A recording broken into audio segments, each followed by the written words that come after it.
उत्तर प्रदेश में आगामी विधानसभा को लेकर 2022 की जो तैयारी है तेज हो चुकी है। आज उसी को लेकर वार्ता करने के लिए शिवसेना के प्रदेश अध्यक्ष श्री ठाकुर अनिल सिंह जी हमारे साथ मौजूद हैं। सर, स्वागत करता हूं आपका अपने न्यूज़ चैनल SNI में। बहुत बहुत धन्यवाद आपका। सर, आज समीक्षा बैठक की जा रही है, नोएडा में आगमन हुआ है आपका, क्या वजह है? देखिए, चुनाव का वर्ष है। अभी अप्रैल में त्रिवर्षीय चुनाव पंचायत के होने हैं। उसी परिप्रेक्ष्य में पूरे प्रदेश में शिवसेना का दौरा चल रहा है। उसी के परिप्रेक्ष्य में आज नोएडा जनपद का दौरा है।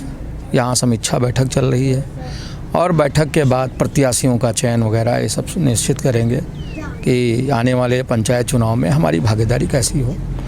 क्योंकि महाराष्ट्र में हमारी सरकार है, राष्ट्रीय अध्यक्ष जी हमारे मुख्यमंत्री हैं, तो अब जब सरकार बनी है उसके पश्चात में शिव सैनिकों का बहुत बड़ा एक दायित्व आ गया है कि सारे प्रांतों में जितने परप्रांतीय हैं वो भी सक्रिय हो गए हैं। और सरकार जब बनती है तो कहीं ना कहीं सारे जो शाखाएं हैं सब ऊर्जित हो जाती हैं, सबके अंदर ऊर्जा आ जाती है। तो सब पूरे मनोयोग से ऊर्जा के साथ में सब चुनाव में जुट गए हैं। और आज नोएडा की जो समीक्षा है होगी और उसके बाद में कल हम लोग मेरठ और मुजफ्फरनगर करेंगे। सर, 2022 के आगामी विधानसभा चुनाव को किस नज़र से देख रहे हैं? देखिए, 2022 का जो चुनाव है वो बहुत महत्वपूर्ण चुनाव हो गया है। भारतीय जनता पार्टी जिस उद्देश्य को लेकर आई थी, जो रामराज का परिकल्पना थी, उस पर खरी नहीं उतरी। पूरे उत्तर प्रदेश में लूट, घसोट, डकैती, बलात्कार, चीरहरण का, बहन बेटियों की असमत लूटना, ये सब चल रहा है। जनता बहुत दुखी है और इस बेईमान सरकार से छुटकारा पाना चाहती है और इसके लिए जनता ने मन बना लिया है। 2022 में भारतीय जनता पार्टी को सबक सिखाएगी। शिवसेना अपने बलबूते पर पूरी तैयारी में है, चाहे पंचायत चुनाव हो और चाहे विधानसभा चुनाव।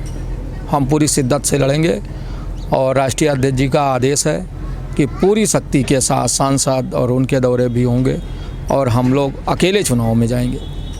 सर, अगर मैं महाराष्ट्र की बात करूं तो अन्य राज्यों से आए हुए जो भी लोग हैं उन्हें महाराष्ट्र में उतना सम्मान नहीं मिलता है और उत्तर प्रदेश में आप चुनाव की तैयारी कर रहे हैं अन्य राज्यों में भी, तो जो मुद्दा है वो क्या रहेगा? क्या लग रहा है कि अन्य राज्यों से आपको जो है समर्थन मिलेगा?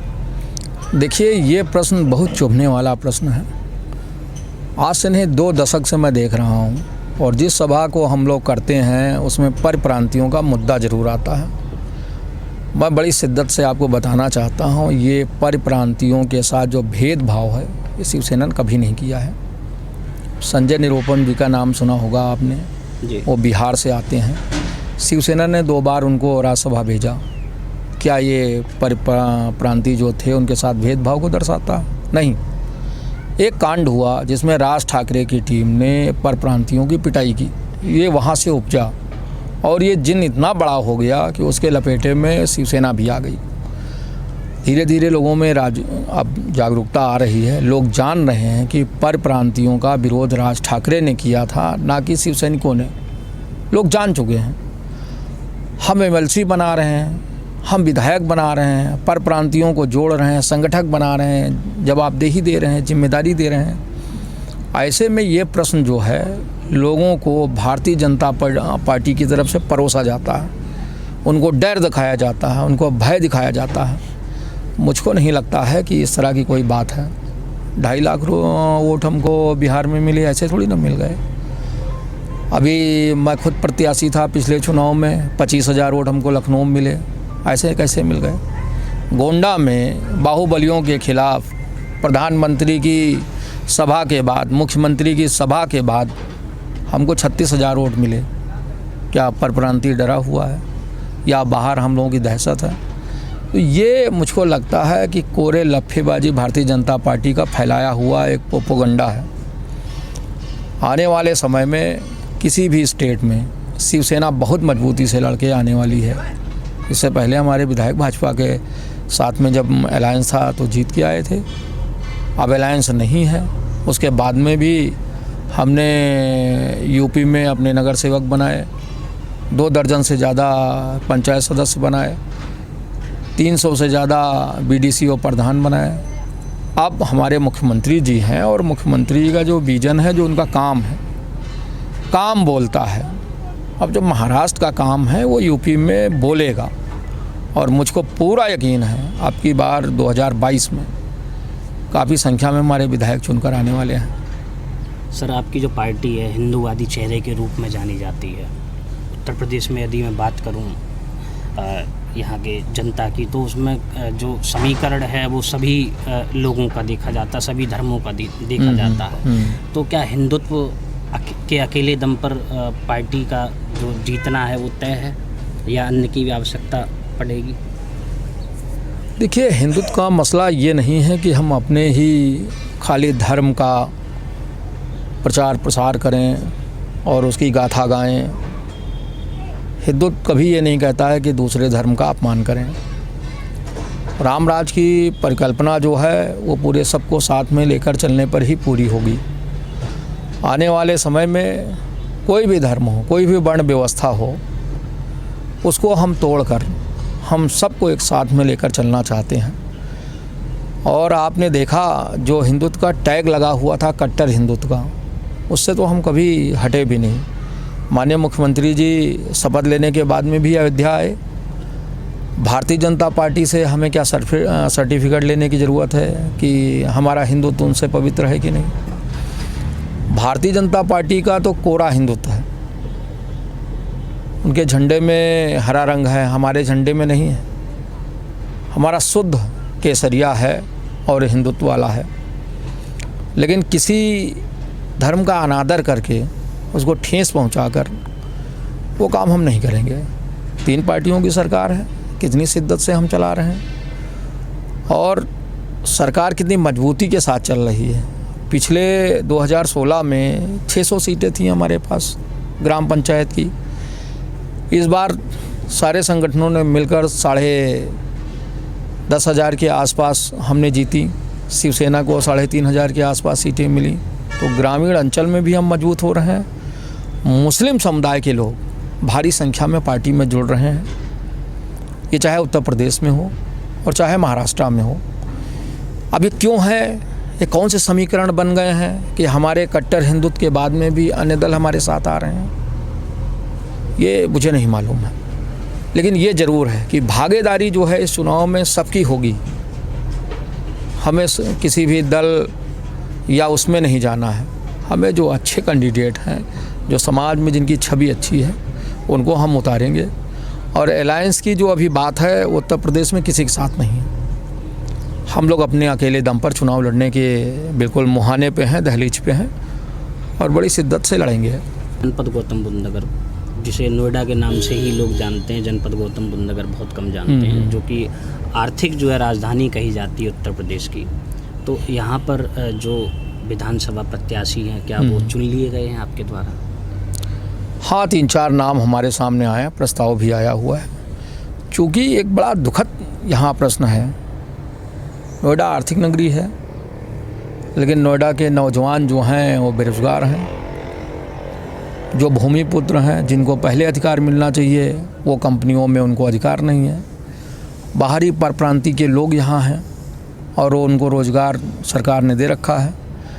भूमिपुत्रों को, जो जहाँ के लोग हैं, ये हमारा मानना नहीं, पार्टी का भी मानना है कि जो स्थानीय लोग हैं पहले उनको रोज़गार मिलना चाहिए। इस लड़ाई को भी हम लड़ेंगे। नोएडा में बड़ी बड़ी कंपनियां हैं जिन्होंने सेटअप तो यहाँ लगाया, भूमिपुत्रों की ज़मीन तो ले ली, लेकिन उनको रोज़गार से महरूम रखा। हमारे पाल जी हैं, ये हमारे पिछले चुनाव में भी प्रत्याशी थे। ये हर्षल जी हैं, अब चुनाव लड़ेंगे। सब नौजवान साथी हैं। कई लोगों का आवेदन आया है, ये सब लड़ेंगे। लेकिन उससे पहले एक बड़ा मूवमेंट हम लाएंगे नोएडा में। नोएडा में जो रोज़गार की समस्या है उसको दूर करने की आवश्यकता है। विश्व स्तर की जो यहाँ कंपनियाँ आ गई हैं, जो ईस्ट इंडिया कंपनी के तर्ज पे काम कर रही हैं, उनको नहीं करने दिया जाएगा। पहले हमारे लोगों का जो भूमिपुत्र हैं उनको समायोजित करना पड़ेगा, उनको अधिकार देना पड़ेगा। इस विषय में हम केंद्र सरकार से भी वार्ता करेंगे। स्थानीय स्तर पर एक आंदोलन खड़ा करेंगे कि उनको, जो स्थानीय भूमिपुत्र हैं, उनको हक और हकूक़ मिलना चाहिए। तो आने वाले समय में अपने हक की भी लड़ाई हम यहाँ नोएडा से शुरू करेंगे। सर, उत्तर प्रदेश में जो सबसे बड़ी जो समस्या है पिछले 40-50 सालों से जस की तस है, कितनी पार्टियां आईं, कितनी गईं, लेकिन सुधार नहीं हुआ। ऐसा क्या बड़ी जो है समस्या देखते हैं उत्तर प्रदेश में? देखिए, उत्तर प्रदेश की आज से नहीं, आज 70 सालों से जब से देश आज़ाद हुआ है, समस्या है बेरोज़गारी की, पलायन की।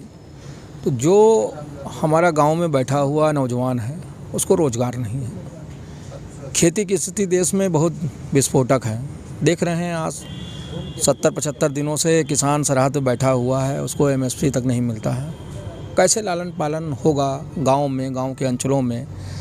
तो जो नौजवान पढ़ के निकल रहा है वो पलायन करता है बाहर ज़िलों में, शहरों में, तो गांव खाली हो रहे हैं। अब उत्तर प्रदेश सरकार तो महाराष्ट्र की बात करती है और महाराष्ट्र के बराबरी की बात करती है, लेकिन वो ये भूल जाती है कि महाराष्ट्र में रोज़गार है, पूरे देश को महाराष्ट्र रोज़गार दे रहा है। उत्तर प्रदेश में पलायन रुक नहीं रहा है। मुख्यमंत्री जी रामराज की बात करते हैं, रात और दिन और शाम किसी टाइम में भी किसी बहन बेटी की किस्मत लूट जाए, आप बताइए कौन सी बड़ी कंपनी अपने यहाँ रोज़गार, वहाँ उद्योग को लगाएगी? आपने नोएडा में फिल्म सिटी बनाने की बात की, उससे बहुत से रोज़गार सृजित होते, लेकिन क्या गारंटी है, क्या सुरक्षा की गारंटी है? जो वर्कर्स शाम को निकलेंगे, रात में निकलेंगी महिलाएं, क्या वो सुरक्षित होंगी? तो ये बहुत सी चीज़ें हैं। उत्तर प्रदेश सरकार कानून व्यवस्था पे पूरी तरह से, पलायन पर और ये जो बेरोज़गारी है उसे फेल हो चुकी है। तो मुझको लगता है उत्तर प्रदेश में अगर राम राज्य लाना है तो सबसे पहले रोज़गार सृजित करें, पलायन को रोकें और कानून व्यवस्था को ठीक करें। कानून व्यवस्था ठीक न होने के कारण बड़ी कंपनी आपके प्रदेश में तब तक नहीं आएगी जब तक वो आपको सुरक्षित नहीं समझती है। तो ये सब सुरक्षा की गारंटी दे उत्तर प्रदेश सरकार, पलायन को रोके, बेरोज़गारी को रोके। तो मुझको लगता है राम मंदिर जो बना रहे हैं, और उस राम मंदिर को बनाने से पहले इन बारीकियों को भी देखना पड़ेगा, अन्यथा राम मंदिर बनने से राम राज्य नहीं आएगा। राम लला के मंदिर बनने से जब ये कुरीतियाँ दूर होंगी तभी राम राज्य की परिकल्पना हम सोच सकते हैं या होगा।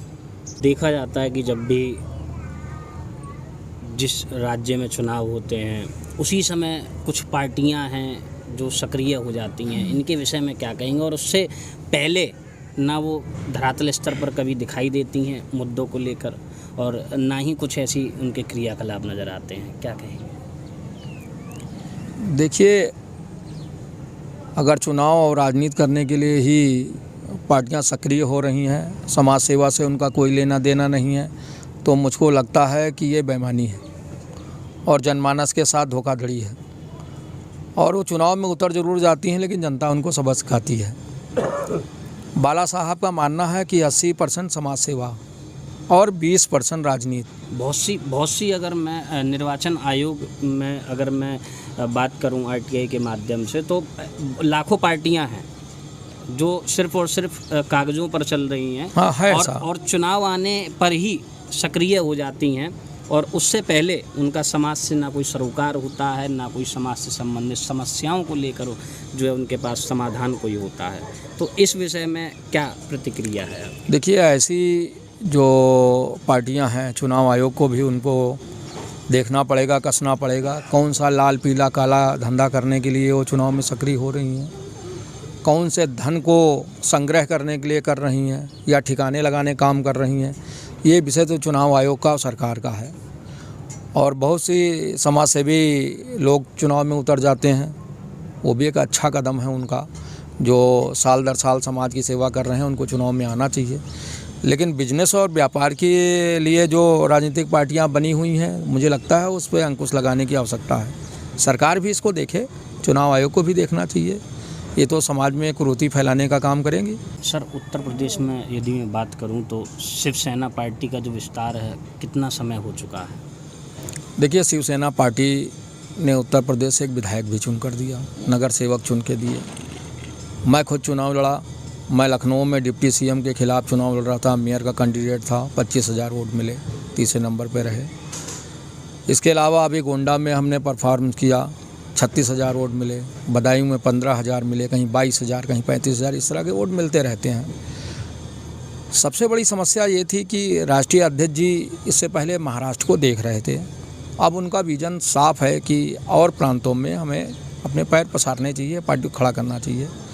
उत्तर प्रदेश में राष्ट्रीय अध्यक्ष जी का 3 बार अभी विजिट हो चुकी है और उन्होंने मुझे आश्वस्त किया है कि अब की बार बड़ी शिद्दत के साथ में पार्टी चुनाव लड़ेगी उत्तर प्रदेश में।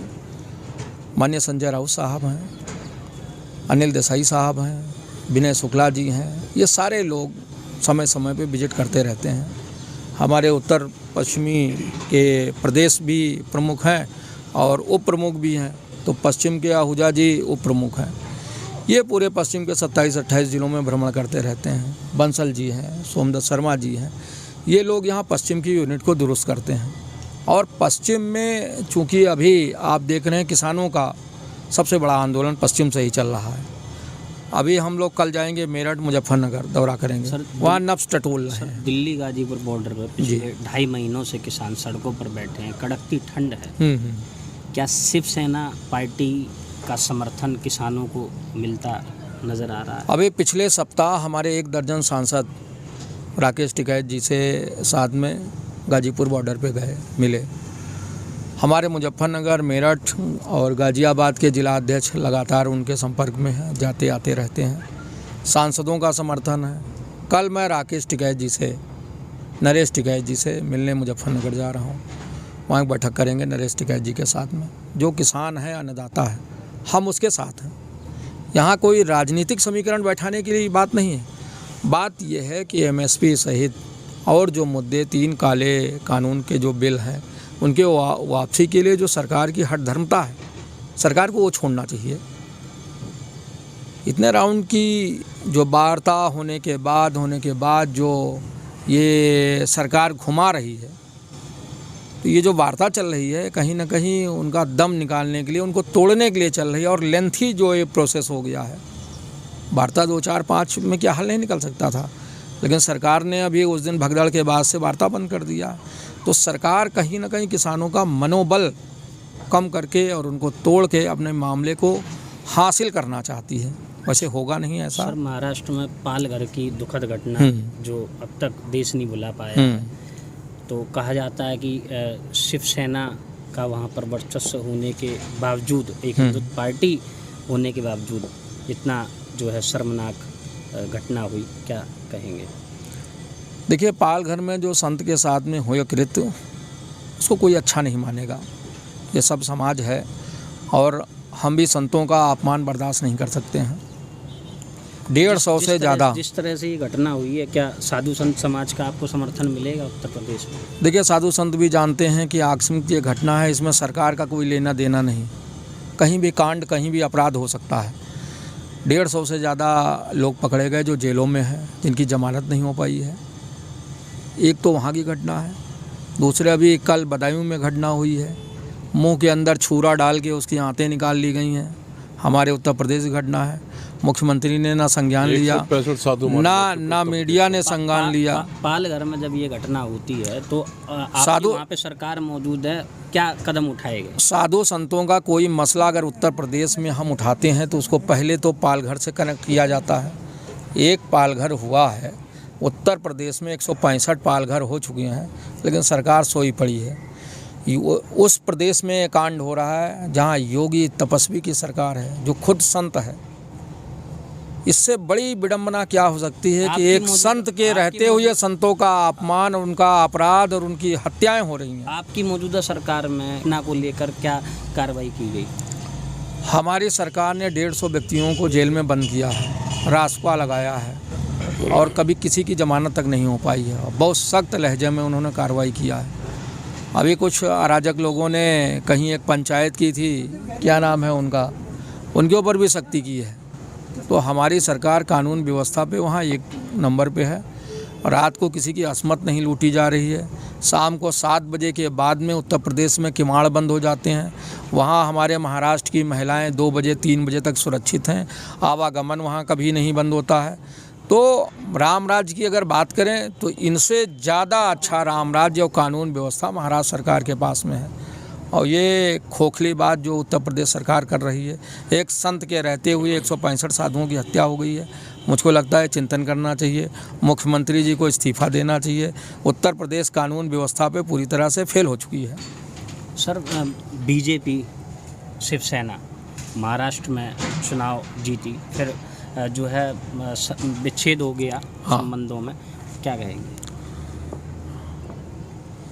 जब व्यक्ति का खुद से ज़्यादा अपना आकार समझने लगे, परछाई को देख के उसको लगता है उसका आकार बहुत बड़ा हो गया है, ये आभास हो गया है भारतीय जनता पार्टी को कि वो विश्व विजेता पे निकले हुए हैं। कि आपको बताऊं, वो Bharatiya Janata party east India company की तरह काम कर रही है, ना विश्व विजेता है ना कहीं। कभी काले धन के बल पे, कभी विधायकों को तोड़ के, कभी राज्यपाल के बल पे ये संवैधानिक सरकारों को गिराने काम कर रहे हैं, तोड़ने काम कर रहे हैं।